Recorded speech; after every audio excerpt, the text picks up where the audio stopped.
There's always something new to learn in the kitchen. All around the globe, amazing restaurants are whipping up incredible eats, and I wanted in on the action. Although I've trained in French cuisine, I've always had a hunger for more. So join me as I dive in and get my hands dirty out in the field. Let's see if I can handle the heat of the kitchen and make the cut. We are at Leroy and Lewis Barbecue in South Austin. We started as a food truck about 7 years ago. A little over a year ago, we opened our brick and mortar restaurant, which is where we are right now. We call what we do new school barbecue. That means we source locally, we do a lot of butchery in-house, we cook different cuts than traditional. We kind of play with the idea of what can be an option for a barbecue side. I would say the restaurant was always the plan, but the kind of accolades that we've collected were not like part of the plan. They've been very welcomed. I noticed the farm to table movement, and I really connected with that because I'm proud of being from Austin, of being from Texas. We have amazing growing seasons. We have amazing agriculture here. We raise better, tasting animals than anywhere else in the country. That's what I truly believe. So I also wanted to combine that with barbecue. I didn't see anybody else doing that. So our initial concept was, let's use whole animals, let's try to use different cuts, let's try to use the things that are not used all the time, and then we will kind of use the other pieces of the animal in like the sides or in burgers or sandwiches, or kind of get creative as a chef to use those other things. We do get a lot of people who will push back on the idea, it is a traditionalist type of cuisine, but as soon as people actually taste the food, I think they're changed, they're converted. So the idea is that Donny's doing a stage here for the pits and for the kitchen line. There's a timeline, so you have to get everything done before service. Everything obviously has to be up to the quality of not just a good barbecue restaurant, but a Michelin-Star restaurant. We'll see if Donny can make the cut. All right, it's an early one. It's like just over 4 a.m. We're out here at Leroy and Lewis. This is day one of making the cut. We're trying out barbecue for the first time. I have no experience on barbecue, and I'm going on little to no sleep right now. I think I'm on enough caffeine to kill a small horse. Barbecue all starts with a fire, so the first thing we have to do today is get those fires going. There's tons of pits out back, and it's time to get thrown into the fire. Literally, we're starting with the fire. I'm ready to go. I'm sure I'll fuck a lot of things up, but that's part of it. Let's go. What up? What's up? Morning. How are you? Donny, nice to meet you. Yes, sir. Cole, nice to meet you. Thanks for coming out, buddy. Hey, thanks for having me. I'm ready Yeah, absolutely. Put to work here. Yeah, let's do it. It's 4 a.m. Is this when the day starts is this a normal shift? Yeah, this is the normal shift, man. So we start everything 4 a.m. Really, we do that so that we don't have to be here super late into the night. But I don't know. For some people, this is late into the night, I guess. I mean, yeah, this is the earliest I think I've ever been up to start working. So I'm on fumes right now, but I'll pull it together. I'll get going. So what does like a typical morning look like then? So obviously you have to get the pits going. Yeah, get all the meat seasoned, then we'll get the meat on, get the smokers going. All right, let's get it. Let's go. All right, Donny, so we've got some of the brisket seasoned already. These got seasoned last night, and that's just salt and pepper. That's kind of the ideal size for barbecue, because if you can see right in there, that's all about the same granule size. Sure. So we're going for bark as opposed to using table pepper or something like that. Right here, we've got cut off the shoulder clod. So if you're familiar with flat iron steak, this is a top blade roast. So if you were to split this in half and take this fat cap off, you'd have 2 flat iron steaks. Well, we keep it together as one roast, and we cook it kind of similar to brisket. Okay. So this has got kind of a fun rub on it, and then we're gonna dunk it right in here into this, what we call our Dalmatian mixture, which is the 2 parts pepper to 1 part salt. Okay. So I'll give you some gloves, and we'll start dunking on these guys. Go ahead and get those. What I would do is dunk these, so this fat side, I dunked fat side down in there. Fat side down? Yeah. I'm not really sure the science behind that, but dunking fat side down kind of allows it to, for the seasoning to stick a lot better. Really? Okay. Yeah. And I don't know if that's just something that I think happens at 4 a.m. or if that actually happens. And do you make sure we're getting those sides too. Yeah. It pressed in here really well? You don't need to press in really. Press. Okay. So you just kind of, here, I'll show you real quick. Yeah, give me.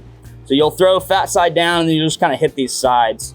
So what'll happen if you actually press in is these pepper pieces will kind of clog up the spores of the meat.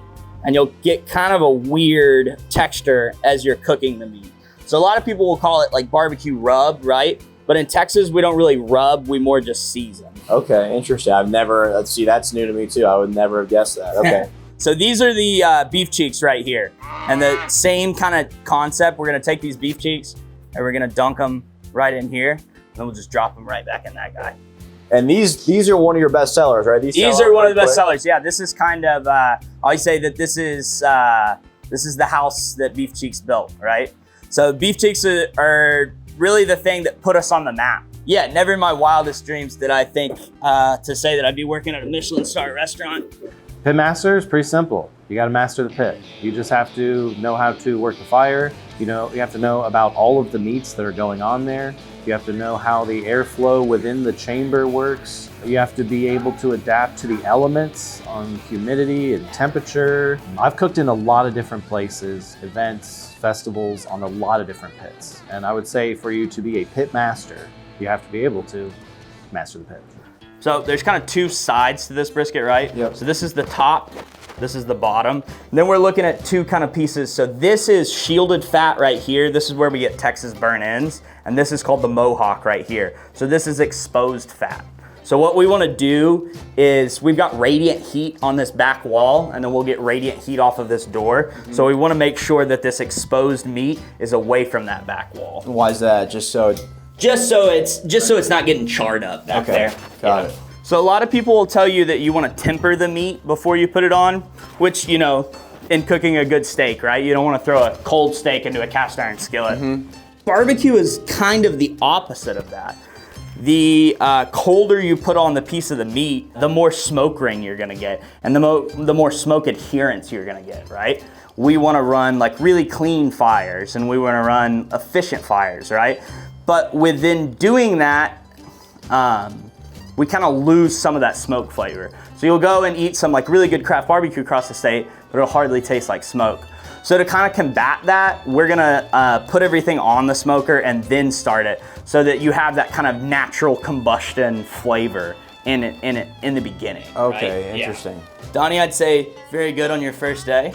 I didn't do much. I kind of just handed you the meat, but hey, I'll take it. I'll take a win when I can get one. So we'll close this guy up, we'll get kind of cleaned up, and then we'll get the fire started on here. Sounds great. I'm notoriously bad at starting fires. Okay. So when we opened the restaurant, I was like, give me all the fucking charcoal and give me a fucking propane torch, and I'm gonna light this bitch up every day because I am bad at doing this. What would a purist say? No torch, no propane? Yeah, they'd say no propane. A lot of people don't use charcoal either. How do you feel about lighter fluid? That's got to be the biggest. Lighter fluid. Now that's the one you're gonna affect the taste with that, right? Sure. So if you're gonna use lighter fluid, what I would say is douse it, start your fire, keep the whole pit open, run the pit for like 2 hours almost, until you still build a coal bed, and then let that kind of cook off, and then throw your meat on there. Okay. What kind of wood are we using? All post oak. Post oak. Yeah. Now, how important is the wood as far as affecting flavor of the cook? It's very important. All of the wood that we receive has aged, so it's been cut and then set out just like that to dry for at least 18 months. It's 5 a.m. We've loaded up the smokers with our brisket, with our beef cheeks, with that flat iron tip on there. Now we're getting the fire going, and this has to get, I think we're a little behind. I'm kind of dragging down the whole program here, but we gotta get the fire going because this has to go all day. It's gonna take 8 hours. Fuck. Oh, it's too big. Whew. Yeah, I'm feeling the heat now. See that? We're sweating for sure. The sun's not even up yet. It's about to get hotter. This will probably be the coolest part of the day, to be honest. Do you need me to get more wood then for this? Yeah, we're gonna load this guy up. I'm on it. I'm good. Wood chip in the eye, wood chip in the eye. That's gotta be the worst. This is the fun part of it, Yeah, right? for sure. This is also the inefficient part of it. This is where you get your labor. But at the end of the day, it's like, if we were all about efficiency and making a bunch of money, definitely wouldn't be in this industry. Right. Right. Like there's a part of it that is true passion. Right. There is some give and take, right? That's your opportunity cost. Sure. Right? Yeah, I took a couple. Yeah, there you go. You got some buzzwords in there. Well, that's the restaurant business as a whole. It's all about the love of the game and the money, if you're in the restaurant business to make money, then you should be in a different business. Go sell tires or something. 100%, 100%. Big event tomorrow. I don't know what to expect today. It'll probably be pretty busy. Do your best, kill the people with kindness, make sure that everybody tries to leave happy, and serve good food. Let's have a good Friday. So this is high temp cheese too that we're using. And truthfully, the reason that we're using high temp cheese, a lot of people will use high temp cheese for sausage. The biggest reason we're using it is because it's pre-cubed. Yeah. Is that just high temp, meaning the melting point is? Yeah, melting point is really high. So like, so it will melt or it won't? It won't. It won't really melt. It'll soften up. It'll soften up, but it's not gonna like fully melt, and it's not gonna make your sausage also like a huge grease bomb. And what kind of cheese is this? So this is Monterey Jack. Monterey Jack. If you want to do the test with yours, yeah, should be good. Good? Looks good. What are we looking for again? Just so it's not falling apart? Yeah, basically like we're trying to get it all really tacky. Okay. So load it up? Yes, sir. You want to pre-soak these casings at least a day in advance. Okay. So that's like a full casing. How many sausages will this make? This is probably only gonna make a rope that's like, it'll probably be like this long maybe. Okay. Something like that.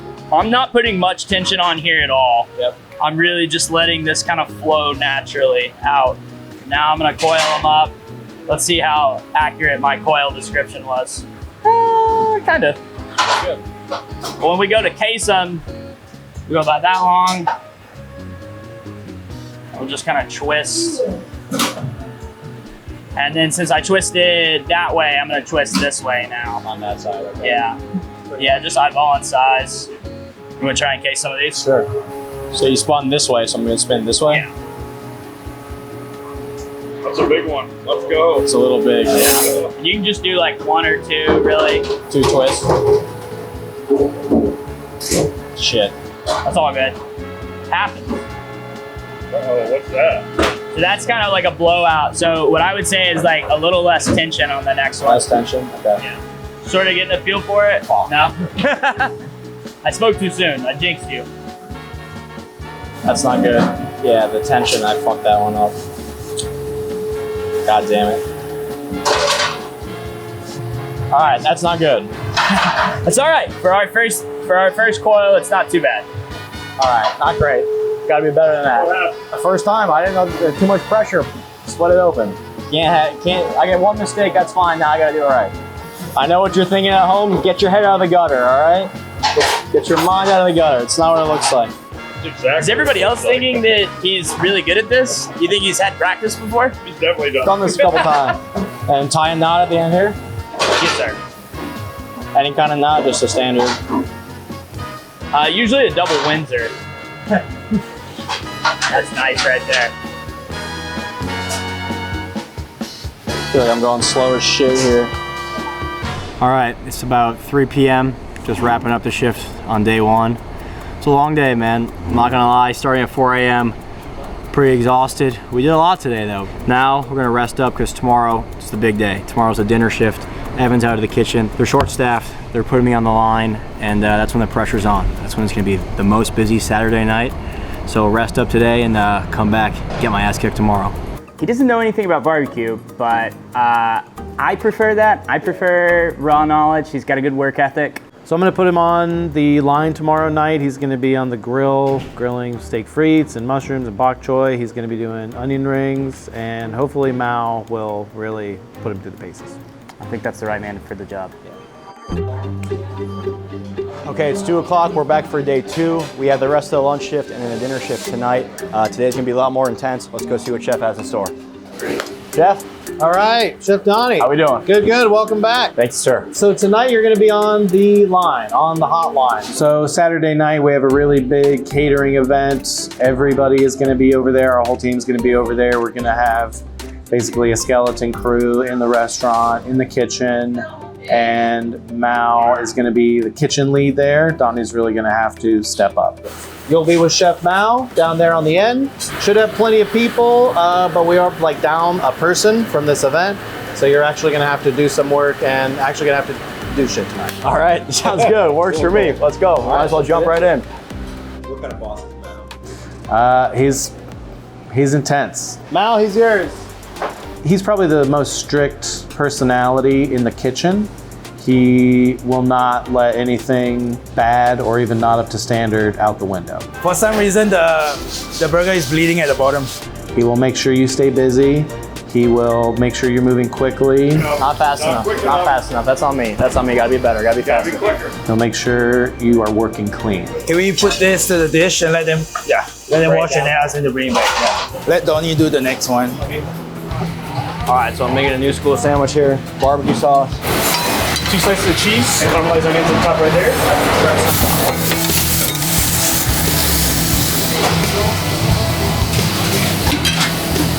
You gotta be backwards. Hold on 1 second. Oh shit. It's all right. We'll go do another one. That's on me.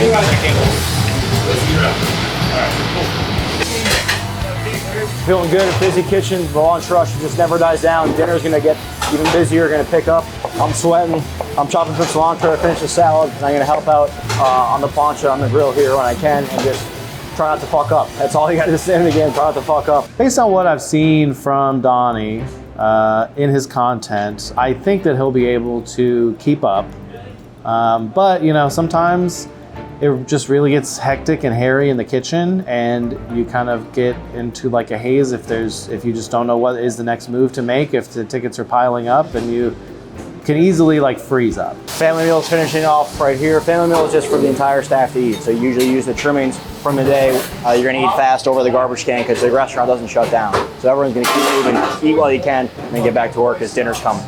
Make sure they're all loaded up. I'm gonna get out of here. I'll see y'all later. Later, chef. All right, chef's out. I'm on my own here. Right now we're just, the fire's still not where we need it for the grill. So how much longer do you think we got? Probably like 10 or 15. Another 10, 15 minutes to really build up a coal bed to get this thing hot. Because once people are in, start coming, you can't be restoking the fire constantly. You got to get it really hot and tons of coals in there now. Any of the stuff on the wood fire grill is pretty difficult because you are controlling the fire just like he is outside, but it can't be too hot. It can't, have too much smoke on it. It can't be too low. Making sure that you put the fire in the right place and that you build it correctly and that you're maintaining the right temperature. It's changing all the time. Other than, grilling when there's no pressure, I can do that. But as far as in the setting where we're gonna get slammed, not much experience. So this will be a first. We got tri-tips now. We're just searing them off. We wanna get a nice char on the outside here.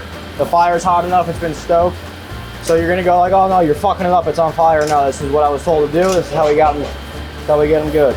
The flame's going up because there's a fat cap on top. That fat is dripping down, it's going onto the coals and it's shooting the fire up. So it's actually good. You want a nice flame here, that means the fat cap is dripping down and that's searing off. So now we got wrapped up in tin foil like this, and then the mop sauce goes on it, which is demi-glaze, little Frank's Red Hot, a little bit of the secret sauce in there, but then it soaks in that and it gets sliced on the line out front.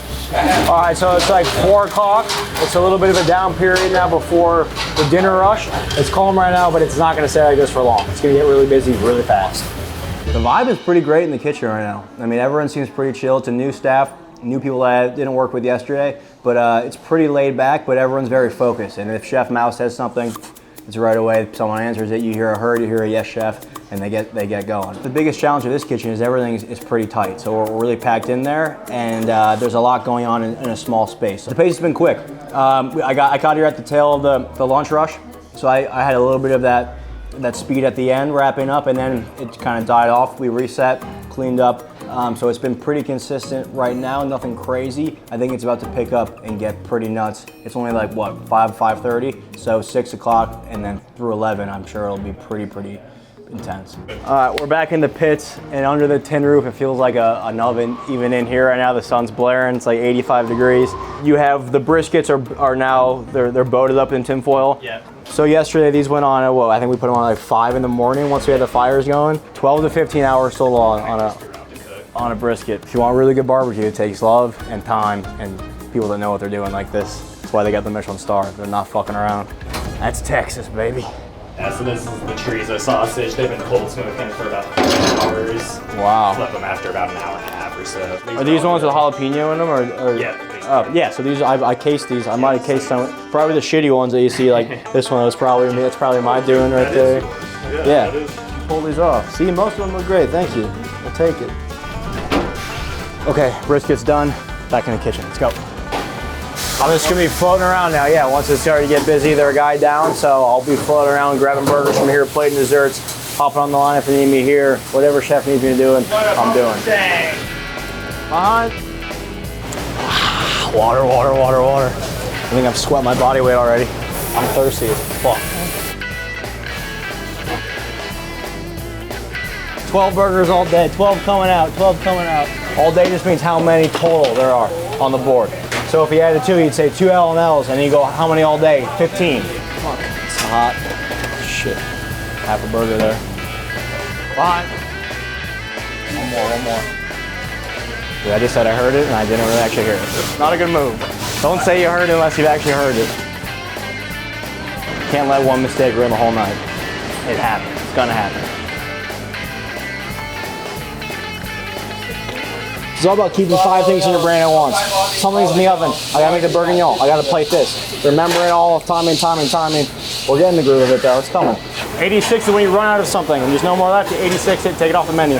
Ooh, it's hot, that's so hot. Right, almost there, guys. Now it's fun, now that's where it gets fun, baby. Now we're ready to roll. Now once you get in a flow state, time flies by, the sun is setting, I don't even know what time it is. I can be here all night, don't matter. Clear the board. The board is clear. Feels good. You clear the board, reset. All right, first board clear. That's good.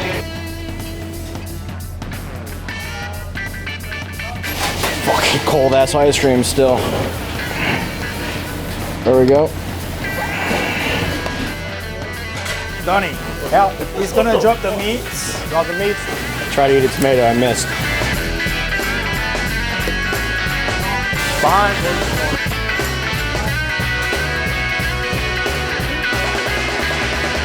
The steak dinner, they do a couple every night. Tonight's only one, but it's for a larger group and they get a big ass steak. If you saw some of the shots from yesterday, huge, either porterhouse or a ribeye, but we're talking like this big.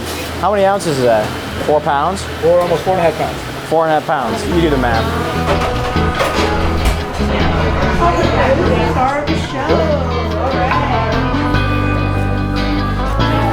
A little bit of Martello right here.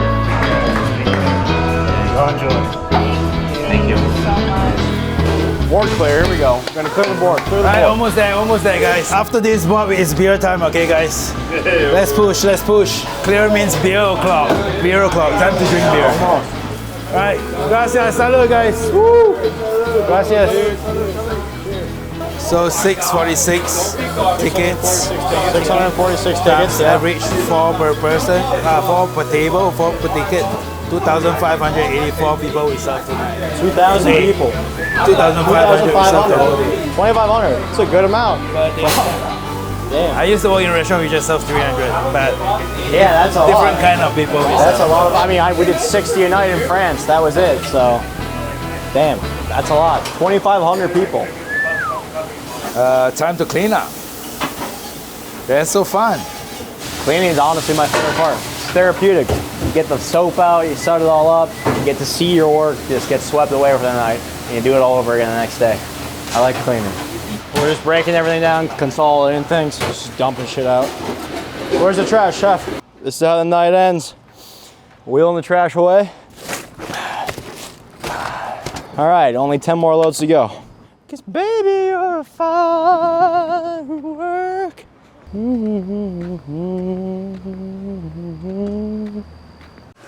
Donnie, Chef, how do you think you did tonight? I thought it went decent. Yeah? You know, Get a little hectic there for a a minute? little hectic. Yeah, definitely. What do you think of the kitchen? Kitchen's busy. Yeah. Kitchen's intense, tight space, but everything was moving. I mean, what do you say? We did 2,500 covers tonight. A lot. A lot of people. More A lot of volume people. than I've ever seen in a kitchen. Plus an enormous catering event. Yeah, Yeah, it was busy. that was something. So me and Mao are kind of going to give you a little grade here. We're just going to discuss how you did on each station and see if you can make the cut. See if there's anything you can improve upon. Sounds good. So Mao, from just a general like work ethic, efficiency, speed standpoint, give me like a letter grade. I would say B plus. B plus. All right, that's pretty good. I'll take a B plus. Okay, all right. I did in school. Not bad for a stage. If you had to give him a score on plating his desserts, what would you say? I would say pretty accurate. A. A on desserts. A on desserts. Pastry chef Donny. There you go. And then a score on the flat top. What were you cooking on the flat top? You did burgers. I was just chopped helping cheese? plating on the flat. I did the bourguignon and the pork shanks. Okay. Did you make bourguignon in France? No, I actually didn't. All right. No, Well, your never first did bourguignon. your first beef bourguignon is in Texas at Yeah. a barbecue restaurant. That's pretty funny. Okay, so how did he do on the flat top on that station? Really good. Really good. Yeah. Yeah, What's executed great? beef bourguignon, Yeah. textures, pictures, and all the presentation are really good. Yeah. Yeah. Awesome. What was the grade? I say A. A. All right. Damn. 2 A's and a B plus. I think that's pretty good. All right, I'll take that. You know, I think I first of all I have to thank you very much. You know, not every Saj comes in here for 2 full days and works their butt off in the pits and on the line. Normally it's either one of those 2 things. So you really showed a lot of skill, a lot of promise, and I would say you made the cut. And for that, I have for you Wow. a Leroy and Lewis apron. Thank you so much. Absolutely. Thank you, Chef. Appreciate it. Thank you. Thank you, Chef. That's awesome. Yeah, I mean, thanks for letting me come do this experience. I learned a hell of a lot just in the 2 days I was here, so I appreciate it. You're welcome back anytime. Collab, pop up, anything you want to do, man. Thank you very much. Thanks, guys. All right, well, that's a wrap for Leroy and Lewis. I'm tired, I'll tell you that. I'm sitting in the back of a pile of trash right now. But boy, I learned a lot. We worked hard. And I don't really think I fucked too much up. So that's a win in my book. I'm gonna take all this trash out, finish cleaning up, and I'm gonna pass out. And that's gonna do it for episode 1, making the cut. We'll see you guys next time. I got trash to take out.